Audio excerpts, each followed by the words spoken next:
Hello, my beautiful YouTube family. I hope you're all doing well. First and foremost, thank you so much for responding to my Ask Moniba Mazari post. And thank you so much for sending in such beautiful and meaningful questions. In this video, I will try to answer as many questions as possible. So let's begin. This is a wonderful question. And yes, I do believe in the power of manifestation and in the power of visualization. I have always said this, that what we say or what we think, we become. Our thoughts, our words, our imagination, and our visuals, whatever we try to envision, all of that create totality of our reality. But having said that, let me say this loud and clear, that manifestation and visualization are two tools that can help you achieve your goals. But dreams and ambitions don't work unless you do. I can sit in my room and I can manifest things all day long. But I know this, that it's not going to help. Manifestation is not enough. In order to achieve something in life, you have to work hard for it. You have to invest each and every ounce of your energy to achieve that goal. Your attention to intention matters. Your consistency and your passion to achieve something matters. So yes, I believe in manifestation, but I also believe in hard work. How to deal with loss is a really important question. There is no single soul on this planet Earth who has not experienced loss or any kind of grief that comes with it. We all have a fair share of dealing with grief and dealing with loss. In my personal journey, when I lost the ability to walk and when I lost the ability to become a mother, I was devastated. People used to say, time is going to heal you, but I used to disagree. And I disagree with this statement till date. Time does not heal us. We heal us. We heal us by realizing that it takes immense amount of courage and strength to acknowledge that we all have to learn to coexist with loss, to coexist with grief. No amount of success can fill that void that comes with losing health or our loved ones. Nothing can replace that. But with time, we slowly and gradually learn to coexist with loss. And yes, the grief that comes with loss can visit us anytime. It visits me too, quite often. So what I do is, instead of pushing it away, I sit with that grief, I cry with grief, and then I let it go. And that's the only way to move forward. The only way to cope with grief and loss is to learn to coexist with it. This is a really good question. I already have made a video about how to build confidence. You can go to my YouTube channel and watch that video. But in this video, let me answer this question in a very short and precise way. No one is born confident. You don't get it, you don't inherit it from your family. You have to learn this skill with time. It's a soft skill that anyone can learn with time. All it takes is a lot of practice and a lot of self-belief. Confidence doesn't mean that everyone around you appreciates you or admires you. Confidence means that even if no one around you appreciates you and supports you, you're still going to be okay. And then there is a misconception about confident people. A lot of people think that confidence is loud, but reality is quite the opposite. Insecurities are loud. Confidence is silent.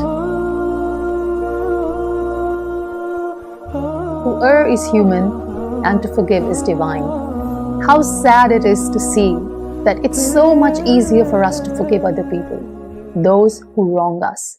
But when it comes to forgiving ourselves, we are sometimes too hard on ourselves. The most difficult thing to do is to forgive ourselves. If we continue to focus on all the wrong things we have done in our life, we will never get time to make things right. This question is beautiful, and this reminds me of a very powerful quote which says, make mistakes and learn from them, but never regret them. Because the most difficult and hardest thing to carry when we grow older is regret. So instead of focusing on what you have done and why you have done it, focus on what can you learn from it. My mother is my biggest inspiration. This goes without saying. I mean, all that I am and I aim and hope to be, I owe it to my mother. She is the most beautiful, most kind, considerate, and present human being I've ever seen in my life. And the way she's so consistent with her empathy, generosity, kindness, and presence, the way she's always willing to help and serve people, it's just unreal. Because of her, I want to be a better person. Because of her, I want to become more empathetic and more kind and considerate to myself and people around me. So yes, my mother is my biggest inspiration, hands down. This life has taught me some really powerful lessons, and one of the biggest lessons I've learned so far is that our life purpose has nothing to do with us. It's all about what we do for other people. You see, we came in this world with nothing, and we will leave with nothing. So it's all about what we do in between. How many lives we try to transform, how many hearts we try to heal, and how many souls we try to touch. That is what life purpose is all about. It's good to be called a human being, but in order to honor this title human being, we have to serve people around us.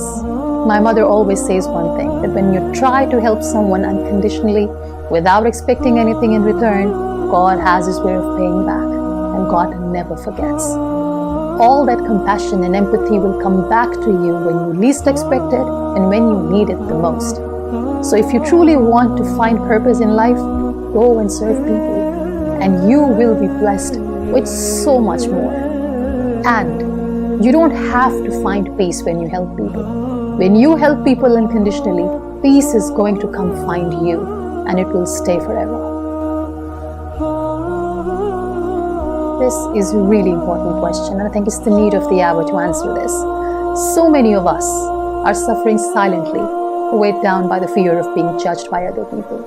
If you are going through this phase, and if you have this fear of other people's judgments, let me say this to you, that if we focus on what other people think of us, we will eventually lose the sight of who we really are and what we are destined to be. I know, sometimes it gets nearly impossible to avoid and to just ignore the noise and other people's opinions, but for your own sanity and your well-being, you have to learn this art of letting go of that extra noise which is distracting you from achieving your goals. I think it's not about having a strategy. It's about choosing what you want to be and who you want to be every day. Just the way we choose what food we want to eat, what clothes we want to wear, we have to choose our thoughts, we have to choose our behaviors and our daily habits every day. When I wake up in the morning, I choose to be a better person. I choose to be a positive person. But then, there are days when I don't feel like waking up in the morning. I don't feel like being this positive person. And I give myself some time and grace to heal. And then, the next day, I wake up and I choose motivation. This is a really interesting question. Firstly, I don't notice things when I meet people. I notice their behavior. People say a lot of nice things, but I notice what they do. To me, words don't matter, actions do. My dear 11th grader, firstly, you are not a rat, so you don't have to participate in any of these rat races whatsoever. And can I say this, that I'm really sick and tired of this ongoing toxic competition which has destroyed so many lives and it has killed so many dreams. You are your biggest competitor. That's it. You don't have to compete with anyone around you. All you need to do is focus on your self-growth and be a better person. That's about it.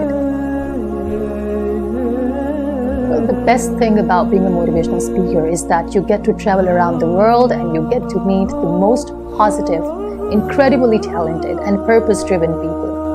And even more so, as a motivational speaker, I've realized that it is so beautiful to know that your life story can change so many lives and you can be a part, a small part of someone's healing journey. I've also seen that how, because of human stories, we can connect with other people on a deeper human level. And it's always a pleasure and honor to hear from people saying that because of your story, you're not going to give up. So to me, motivational speaking is not just a profession, it's a blessing, it's an honor, and it's a privilege.